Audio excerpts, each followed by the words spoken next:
నమస్కారం.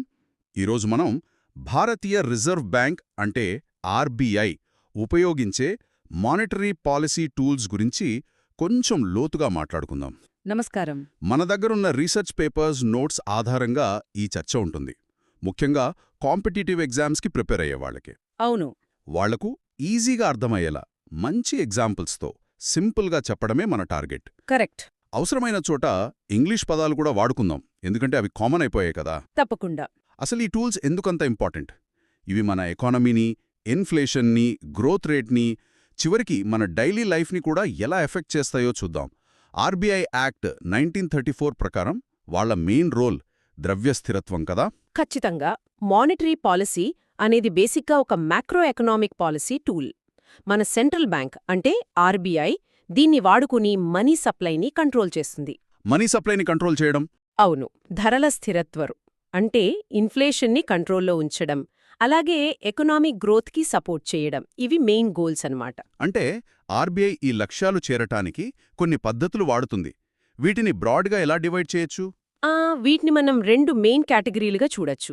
ఒకటి quantitative tools అంటే పరిమాణాత్మక సాధనాలు. క్వాంటిటేటివ్ ఇవి మార్కెట్లో ఓవరాల్గా డబ్బు లేదా క్రెడిట్ వాల్యూమ్ని, దాని కాస్ట్ని అంటే వడ్డీ రేట్లని ఎఫెక్ట్ చేస్తాయి. ఓకే. రెండోది క్వాలిటేటివ్ టూల్స్ అంటే గుణాత్మక సాధనాలు. ఇవి డబ్బు ఎటు వెళ్ళాలి, ఏ సెక్టార్స్కి లోన్స్ వెళ్ళాలి లేదా వెళ్ళకూడదు అని డైరెక్ట్ చేస్తాయి. అంటే సెలెక్టివ్ క్రెడిట్ కంట్రోల్ లాగా? ఎగ్జాక్ట్లీ. అందుకే వాటిని సెలెక్టివ్ క్రెడిట్ కంట్రోల్ అని కూడా అంటారు.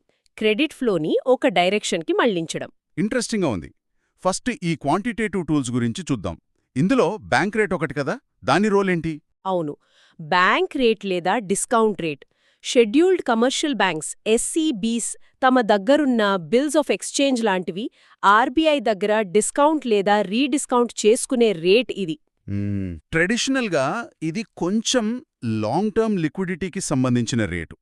ఇది పెరిగితే బ్యాంకులకు ఫండ్స్ కాస్ట్లీ అవుతాయి, తగ్గితే చీప్ అవుతాయి. అయితే మనం రెగ్యులర్గా వినే రెపో రేటుకు దీనికి తేడా ఏంటి?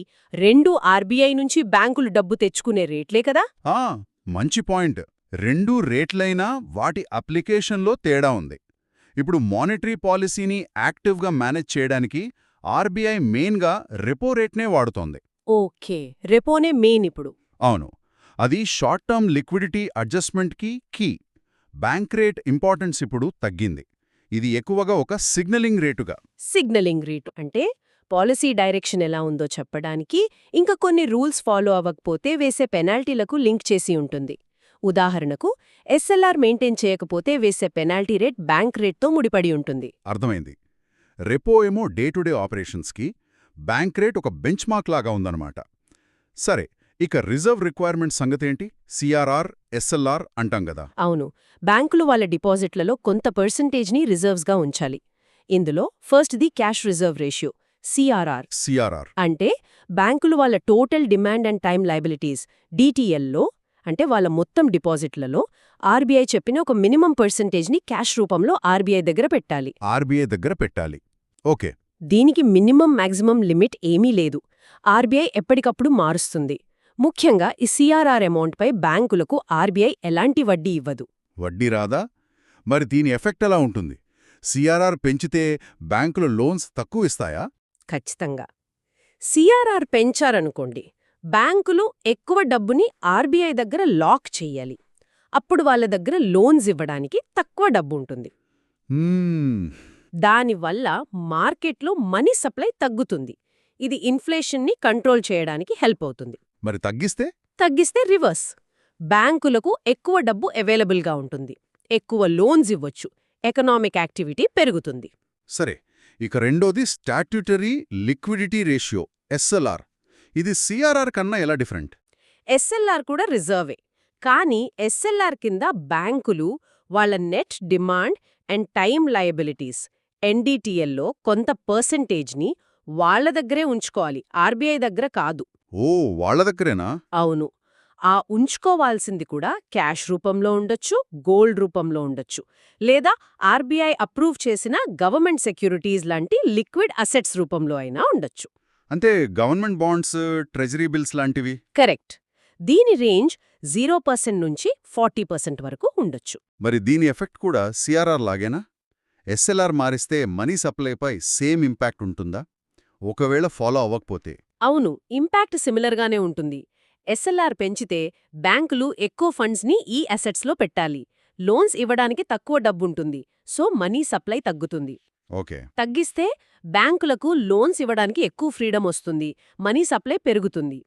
ఒకవేళ బ్యాంకులు ఎస్ఎల్ఆర్ మెయింటైన్ చేయలేకపోతే ఆ షార్ట్ ఫాల్ అమౌంట్పై ఆర్బీఐ పెనాల్టీ ఇంట్రెస్ట్ వేస్తుంది. పెనాల్టీ ఆ రేటు బ్యాంక్ రేట్తో లింక్ అయి ఉంటుందా? అవును, సాధారణంగా ఆ penalty rate bank rate plus 3% లేదా 5% అలా ఉంటుంది. క్లియర్. సో సిఆర్ఆర్, ఎస్ఎల్ఆర్ బ్యాంకుల దగ్గరున్న డబ్బుని బ్లాక్ చేస్తే ఆర్బీఐ డైరెక్ట్గా మార్కెట్లో దూకి మనీ సప్లైని అడ్జస్ట్ చేసే టూల్ కూడా ఉంది కదా. అదే ఓపెన్ మార్కెట్ ఆపరేషన్స్, ఓఎంఓ అనుకుంటా. ఇది చాలా పవర్ఫుల్ అంటారు. సింపుల్గా చెప్పాలంటే ఆర్బీఐ గవర్నమెంట్ సెక్యూరిటీస్ని మార్కెట్లో కొనడం లేదా అమ్మడం. కొంటే ఏమవుతుంది, అమ్మితే ఏమవుతుంది, కొంచెం డీటెయిల్డ్గా చెప్తారా? తప్పకుండా. ఆర్బీఐ సిస్టంలోకి లిక్విడిటీని అంటే డబ్బుని పంప్ చెయ్యాలనుకున్నప్పుడు ఎక్స్పాన్షనరీ ఓఎంఓ చేస్తుంది. అంటే ఆర్బీఐ బ్యాంకుల నుంచి గవర్నమెంట్ సెక్యూరిటీస్ని కొంటుంది. ఓకే, ఆర్బీఐ కొంటుంది. అప్పుడు ఆర్బీఐ డబ్బు బ్యాంకులకు వెళుతుంది. వాళ్ల దగ్గర క్యాష్ పెరుగుతుంది, ఎక్కువ లోన్స్ ఇవ్వగలరు, మార్కెట్లో మనీ సప్లై పెరుగుతుంది, వడ్డీ రేట్లు తగ్గే అవకాశముంటుంది. అంటే హోమ్ లోన్స్, కార్ లోన్స్ లాంటివి చీప్ అవ్వచ్చు. అవును, ఎకానమీకి బూస్ట్ వస్తుంది. మరి ఇన్ఫ్లేషన్ ఎక్కువగా ఉంటే దాన్ని తగ్గించాలంటే? అప్పుడు ఆర్బీఐ కాంట్రాక్షనరీ ఓఎంఓ చేస్తుంది. అంటే తన దగ్గరున్న గవర్నమెంట్ సెక్యూరిటీస్ని మార్కెట్లో బ్యాంకులకు అమ్ముతుంది. ఓ, రివర్స్. అవును, బ్యాంకులు వాటిని కొనాలంటే డబ్బు చెల్లించాలి కదా, సో బ్యాంకుల దగ్గరున్న క్యాష్ తగ్గిపోతుంది, వాళ్ళ లోన్ ఇచ్చే కెపాసిటీ తగ్గుతుంది, మార్కెట్లో మనీ సప్లై తగ్గుతుంది. దానివల్ల వడ్డీ రేట్లు పెరగొచ్చు, క్రెడిట్ కార్డ్ ఇంట్రెస్ట్ పెరగడం లాంటివి జరగొచ్చు. దీనివల్ల స్పెండింగ్ తగ్గి ఇన్ఫ్లేషన్ కంట్రోల్ అవుతుంది. గ్రేట్. అంటే ఓఎంఓతో ఆర్బీఐ మార్కెట్ డైనమిక్స్ని డైరెక్ట్గా మార్చగలదు. సరే, ఇప్పుడు day to day liquidity management కోసం వాడే లిక్విడిటీ అడ్జస్ట్మెంట్ ఫెసిలిటీ ఎల్ఏఎఫ్ గురించి చెప్పండి. దీని కింద రెపో, రివర్స్ రెపో వస్తాయి కదా, న్యూస్లో ఎప్పుడూ వీటి గురించే. అవును, ఎల్ఏఎఫ్ చాలా కీలకం. బ్యాంకింగ్ సిస్టంలో షార్ట్ టర్మ్లో వచ్చే లిక్విడిటీ మిస్మ్యాచెస్ని, అంటే క్యాష్ ఎక్కువగా ఉండటం లేదా తక్కువగా ఉండటాన్ని మేనేజ్ చేయడానికి ఆర్బీఐ వాడే మెయిన్ మెకానిజం ఇది.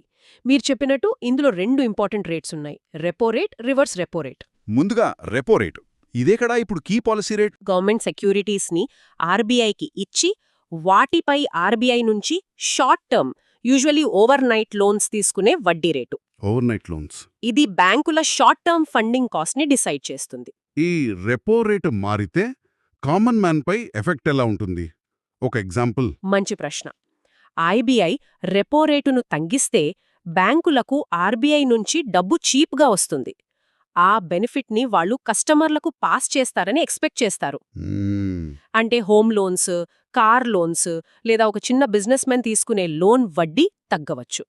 ఇది స్పెండింగ్ని, ఇన్వెస్ట్మెంట్ని ఎంకరేజ్ చేస్తుంది. మరి పెంచితే బ్యాంకులకు ఫండ్స్ కాస్ట్ పెరుగుతుంది, వాళ్లు లోన్లపై వడ్డీ రేట్లు పెంచుతారు. ఉదాహరణకు కార్ లోన్ ఈఎంఐ పెరగటం. ఇది స్పెండింగ్ని తగ్గించి ఇన్ఫ్లేషన్ని కంట్రోల్ చేయడానికి హెల్ప్ చేస్తుంది. క్లియర్. మరి రివర్స్ రెపో రేట్ అంటే ఏంటి? అది ఎలా పనిచేస్తుంది? రివర్స్ రెపో రేట్ పేర్లోనే ఉంది, రెపోకి రివర్స్. ఒక్కోసారి బ్యాంకుల దగ్గర అవసరం కన్నా ఎక్కువ డబ్బులు, అంటే ఎక్సెస్ లిక్విడిటీ ఉండొచ్చు. ఓకే. ఆ ఎక్సెస్ ఫండ్స్ని వాళ్ళు ఆర్బీఐ దగ్గర షార్ట్ టర్మ్కి పార్క్ చేయొచ్చు. అలా పార్క్ చేసినప్పుడు ఆర్బీఐ ఆ బ్యాంకులకిచ్చే వడ్డీ రేటే రివర్స్ రెపో రేట్. అంటే ఆర్బీఐ డబ్బు తీసుకున్నందుకు బ్యాంకులకు వడ్డీ ఇస్తుంది. అవును. ఇది ఎల్ఏఎఫ్ కారిడార్ లేదా ఇంట్రెస్ట్ రేట్ కారిడార్ అంటాం కదా, దాని లోయర్ బౌండ్. అంటే మార్కెట్ ఇంట్రెస్ట్ రేట్స్ మరీ దీనికంటే కింద పడకుండా చూస్తుంది. ఇంట్రెస్ట్ రేట్ కారిడార్ అన్నారు. లోయర్ బౌండ్ రివర్స్ రెపో అయితే అప్పర్ బౌండ్ ఏంటి? మార్జినల్ స్టాండింగ్ ఫెసిలిటీ, ఎంఎస్ఎఫ్ అదేనా? అవును, కరెక్ట్. ఎంఎస్ఎఫ్ 2011లో వచ్చింది. ఇది బ్యాంకులకు సడన్గా, అర్జెంట్గా క్యాష్ షార్టేజ్ వస్తే ఓవర్ నైట్ బేసిస్లో ఆర్బీఐ నుంచి ఎమర్జెన్సీ ఫండ్స్ తెచ్చుకోవడానికి ఉన్న ఒక special window. Emergency window. Scheduled commercial బ్యాంకులు వాళ్ళ ఎన్డీటీఎల్లో కొంత పర్సెంటేజ్ వరకు, ప్రస్తుతం 1% అనుకుంటా, ఇది మారచ్చు, దీని కింద లోన్ తీసుకోవచ్చు. ఇదొక సేఫ్టీ వాల్వ్ లాంటిది. దీన్ని పెనాల్ రేట్ అని కూడా అందారు కదా. ఎందుకు? అవును, ఎందుకంటే MSF rate normal repo rate కంటే కొంచెం ఎక్కువ ఉంటుంది. ఓ, ఎక్కువ ఉంటుందా? అవును. ఉదాహరణకు రెపో కంటే 25 బేసిస్ పాయింట్స్ 0.25% ఎక్కువ ఉండొచ్చు. అంటే బ్యాంకులు రెగ్యులర్ నీడ్స్కి రెపో వాడాలి, ఎంఎస్ఎఫ్ అనేది కేవలం ఎమర్జెన్సీలో, అది కూడా ఎక్కువ వడ్డీకి తీసుకోవాలనే ఉద్దేశ్యం. అందుకే ఇది పెనాల్టీ రేట్ లాంటిది. ఓకే. ఇది ఇంట్రెస్ట్ రేట్ కారిడార్ యొక్క అప్పర్ బౌండ్. మినిమం 1 కోటి, దాని మల్టిపుల్స్లోనే లోన్ తీసుకోవచ్చు. So corridor MSF top, repo middle, key, reverse repo bottom. చాలా క్లియర్గా ఉంది. అత్యవసరాలకు ఎంఎస్ఎఫ్. ఇంకో tool market stabilisation scheme MSS. దీని గురించి కొంచెం చెప్పండి. ఇది ఎప్పుడు అవసరం?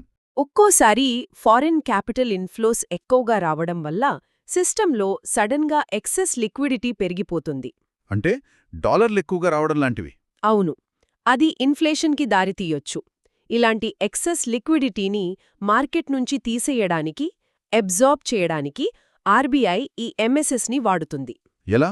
దీని కింద ఆర్బీఐ స్పెషల్గా గవర్నమెంట్ సెక్యూరిటీస్ని, వీటిని మార్కెట్ స్టెబిలైజేషన్ బాండ్స్ ఎంఎస్బీస్ అంటారు, మార్కెట్లో అమ్ముతుంది. బ్యాంకులు కొంటాయి, వాటి దగ్గరున్న ఎక్సెస్ క్యాష్ ఆర్బీఐకి వస్తుంది. దీన్నే స్టెరిలైజేషన్ అంటారు. ఓఎంఓకి దీనికి తేడా ఏంటి? రెండూ సెక్యూరిటీస్ అమ్మడమే కదా? తేడా ఉంది.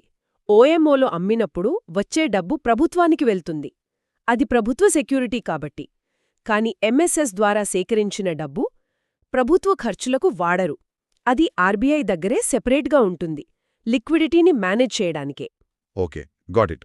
ఇక టర్మ్ రెపోస్ అంటే ఏంటి? నార్మల్ రెపో ఉండగా మళ్ళీ ఇవెందుకు? నార్మల్ రెపో యూజువలీ ఓవర్నైట్ కదా.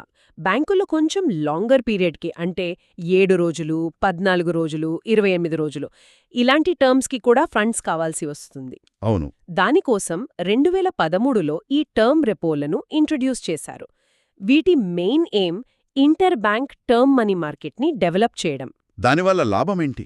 బ్యాంకుల మధ్య కొంచెం లాంగర్ టర్మ్కి కూడా ఫండ్స్ మూవ్మెంట్ ఈజీ అయితే ఇంట్రెస్ట్ రేట్స్ ఇంకా బెటర్గా డిస్కవర్ అవుతాయి. అది మానిటరీ పాలసీ ట్రాన్స్మిషన్ని ఇంప్రూవ్ చేస్తుంది.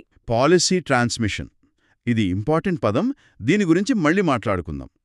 ఈ మధ్య ముఖ్యంగా ఇంటర్నేషనల్గా క్వాంటిటేటివ్ ఈజింగ్ QE అనే పదం వింటున్నాం.